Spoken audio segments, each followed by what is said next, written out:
Pubco Studios in Oklahoma City. You're watching The Press Row. I'm Jenny Carlson here with Barry Trammell. It's time for our weekly inbox segment. We take your email questions and answer them here on camera. Barry, let's get right to it. How about this one from Walter? Walter says, have you noticed B.J. Mullen's stats since he was traded to the Bobcats? Maybe a mistake to trade him? I have noticed them, and also so has Bobcat coach Paul Silas, who a week ago was or maybe 2 weeks ago was asked about B.J. Mullins, and they said, hey, is he? You know he's a player yet? And Paul Silas said, still learning. No, it was not a mistake to trade B.J. Mullins. He couldn't crack this lineup. Where's he going to fit in this group? He'd be the fourth-string center. Yeah. He'd be behind Cole Aldrich, who is behind Nazir Mohammed, who is behind Kendrick Perkins. B.J. Mullins is a skilled 7-footer on a bad team, which means they're going to throw him the ball and let him shoot. That's where he's going to get his points.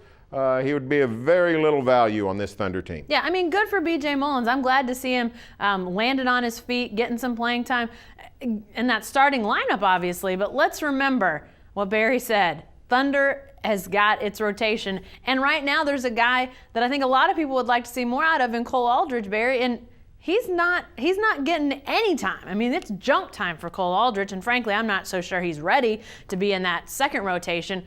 But, you know, B.J. Mullins, he'd be the guy, you know, getting the water at the end of the bench. He's not helping this team out. B.J. Mullins is a poor man's Nenad Kristich. That's what B.J. Mullins is.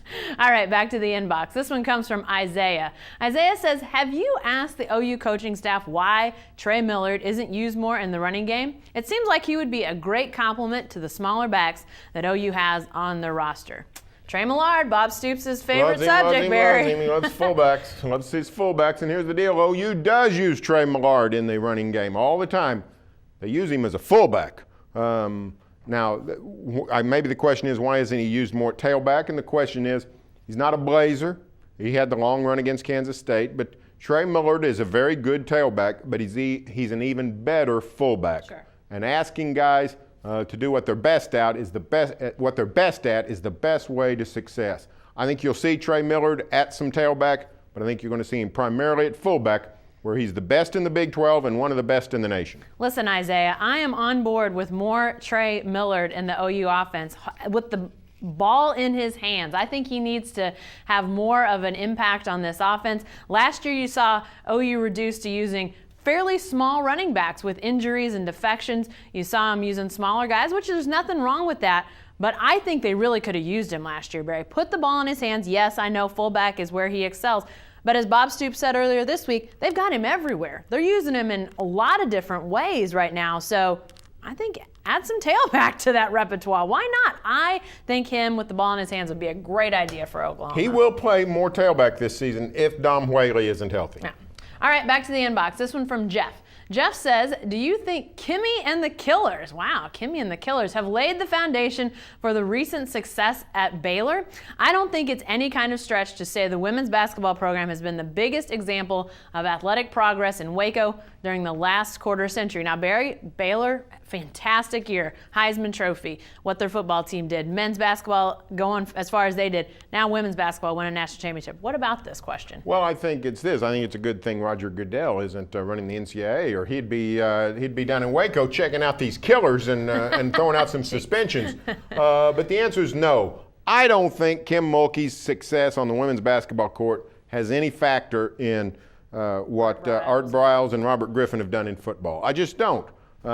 Football's a different animal. If that was the case, we would see Connecticut football doing great things. We'd be seeing Tennessee football dominating the SEC. It's a different animal. It's been, you know what? It's been great for the fans for what Kim Mulkey's done for these last 10 years, because during the dark days of Baylor athletics, the women's basketball was able to get you through the school year. Now, women's basketball is just part of the success story at Baylor. Well, I think the thing that women's basketball did do for Baylor was make it realize what's possible. I mean, let's remember when Baylor won that first women's basketball championship, you know, that was, and women's basketball is still very much a top-heavy sport. You still got, you know, those teams that have always been there. You don't see a lot of teams jumping into that prominence, going to Final Fours and then winning. You know, Maryland comes to mind, obviously Baylor. When they did it, it was still a lot of Tennessee, Connecticut, Stanford. That's who won, Barry. So I think what they did do, maybe not laying the foundation, and they didn't bring Robert Griffin, they didn't bring Art Briles, they didn't bring Scott Drew,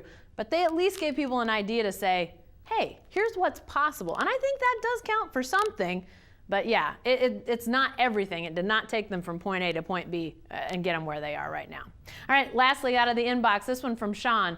Sean says Sorry. Oh, hi. Can you scoot it over just a little bit? Sorry. It's all right. I don't know if it scooted back over or if you stopped worrying. Okay, it's all right. It's okay. Probably the latter. Switch, and you can start from the question from Sean. Okay. Shawan. All right, here we go. Sean says, with Mike Stoops back, do you think OU will be much better this season than last? What about that, Barry? No, I think they're going to be close to the same. And if they don't, you don't give up some home run balls, you'll win the Texas Tech and Baylor type games. And whoever's the best other team in the Big 12, Oklahoma State, you better play well or you'll lose that one. So I don't think Mike Stoops is going to upgrade the OU defense. I think that's really what the question is. Will Mike Stoops upgrade the OU defense significantly? I'm going to say no. Wasn't that what he was brought in to do? He was brought in to do. Well, he was brought in to do that. But I mean, I don't think defensive coordinators make that big a difference if you go from a good one to a good one. And Brent Venables was a good defensive coordinator.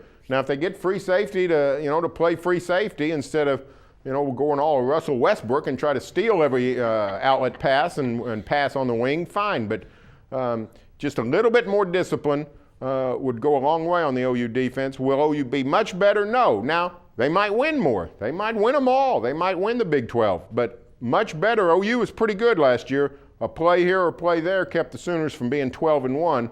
So it's going to be difficult to be much better this season. Free safety became freelance a lot last year, and I think that is the key. If Mike Stoops and the rest of his defensive staff can figure out this is where guys go and teach those guys exactly what they're supposed to do in those positions. To me, that was the biggest thing about last year. I mean, some of it was injury and some of it was performance. You had guys not doing what they needed to do, so they had to shift some guys around. But a guy like Tony Jefferson, who's playing everywhere on the field, I realize Tony Jefferson's a really good player, but Barry, you got to find a place for a guy and let him grow there. To me, that if Mike Stoops can do that, maybe they can be a lot better. Maybe they really can take some significant strides. But you're dealing with a lot of the same players, so it's got to be something like that to really take the team to the next level, because players aren't going to change that much. You're talking about the same guys pretty much from last year to this year. Yeah, that's right. All right. Be sure to stay with the best coverage team anywhere at newsok.com and every day in the Oklahoman.